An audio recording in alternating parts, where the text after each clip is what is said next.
어차피 당신 개인회생에도 통과 안 된다. 우리가 이의 신청해서 당신 사건 진행 안 되게 막을 거다. 지금 우리한테 일부 금액만 갚으면 당신 사건 잘 진행되도록 도와주겠다. 이런 멘트들로 조금이라도 추심을 받아내려고 하기도 합니다.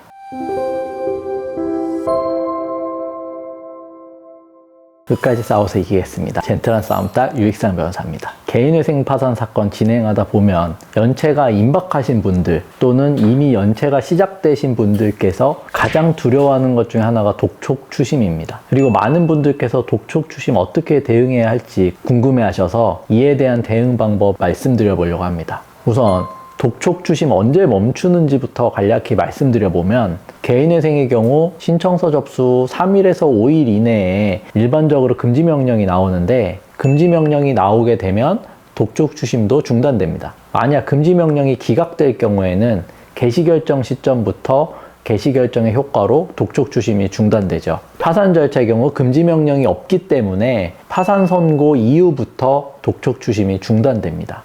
그럼 이미 사건 접수 전에 연체가 시작됐는데 금지명령 나오기까지 또는 파산 선고 전까지 어떻게 대응해야 하나. 기본적으로는 회생파산 신청하려고 변호사 사무실에 사건 의뢰하신 경우라면 채권사에게 이렇게 말씀해 주시면 됩니다. 회생파산 진행하기 위해서 변호사 사무실에 사건 맡겼다. 1금융권이나 카드사 같은 경우 대부분 변호사 사무실에 사건 맡겼다 라고 하면 그 자체만으로도 독촉추심을 중단하는 경우가 많고, 아니면 저희 변호사 사무실로 연락해서 접수됐냐, 사건 번호 나왔냐 여부를 확인하는 게 일반적입니다. 어차피 1금융권이나 카드사 같은 경우는 무의미한 독촉추심으로 돈을 받을 가능성이 희박하다는 사실을 이미 알고 있기 때문에 굳이 힘을 빼지는 않는 거다, 이렇게 볼 수 있는 거겠죠.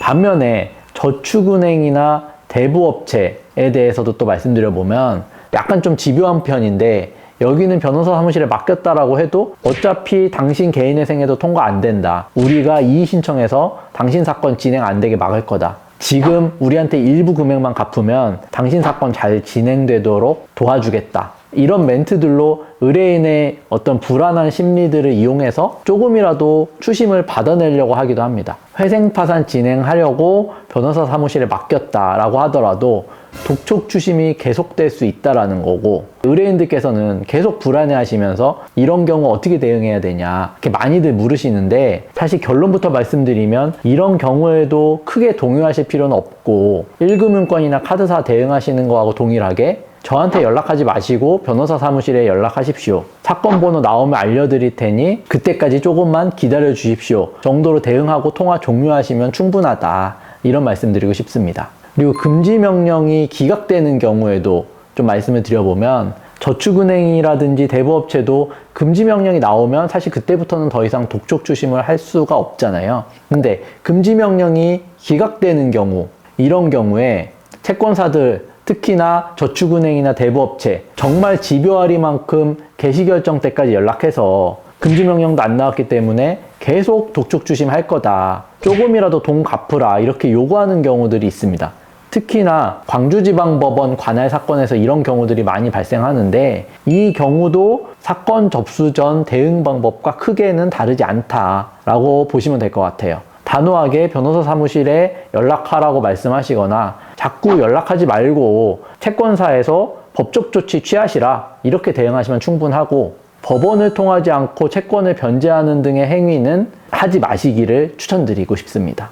간혹 금지명령이 기각되고 개시결정이 상당 기간 지연되는 경우에 일부 채권사에서는 또 방문하겠다, 이런 말로 협박 아닌 협박을 하기도 하는데요. 그런데 실제로 찾아오는 경우는 흔치는 않습니다. 그렇기 때문에 너무 걱정하실 필요는 없고, 다만 채권사가 방문할 구실을 만들어주면 안 된다, 이런 말씀 드리고 싶은데요. 채권자분들께서 가장 두려워하시는 게 사실 가족이라든지 직장 동료, 친구들 찾아와가지고 연체 중이라는 사실, 아니면 개인회생 진행 중이라는 사실이 알려지는 게 아닌지, 이런 부분들 가장 두려워하시는데, 채권추심법상 소재, 연락처 등을 알 수 없는 경우를 제외하고는 채무자의 가족, 동거인, 직장 동료를 찾아갈 수 없다라고 되어 있기 때문에 채권사가 함부로 주변인을 찾아가서 연체 사실을 알릴 수는 없습니다. 그래서 너무 걱정하실 필요도 없습니다. 오히려 오랜 기간 이제 연락이 두절되거나 소재가 불명한 경우, 이런 경우는 채권추심법상 방문 추심할 수 있는 근거가 되기 때문에 채권자의 연락을 아예 차단하는 것과 같은 구실을 주는 것은 바람직하지 않다라는 거 참고해 주시면 될 것 같고, 그렇다고 해서 채권자의 모든 전화를 또 다 받을 필요도 없습니다. 일상생활에 지장이 가지 않는 정도로 적당히 연락받아서 응대하는 정도로 대응하시면 충분하다는 점 말씀드리고 싶습니다. 본인의 주소라든지 직장과 같은 소재지를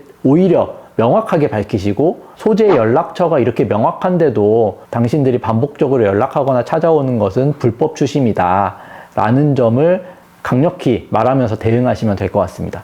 마지막으로 대부업체나 사채 같은 경우에는 변호사 사무실의 채무자 대리인 제도를 통해서도 독촉 추심을 막을 수 있으니까 이런 부분들은 사건 의뢰하신 사무실하고 충분히 논의하셔서 결정하시면 좋을 것 같습니다.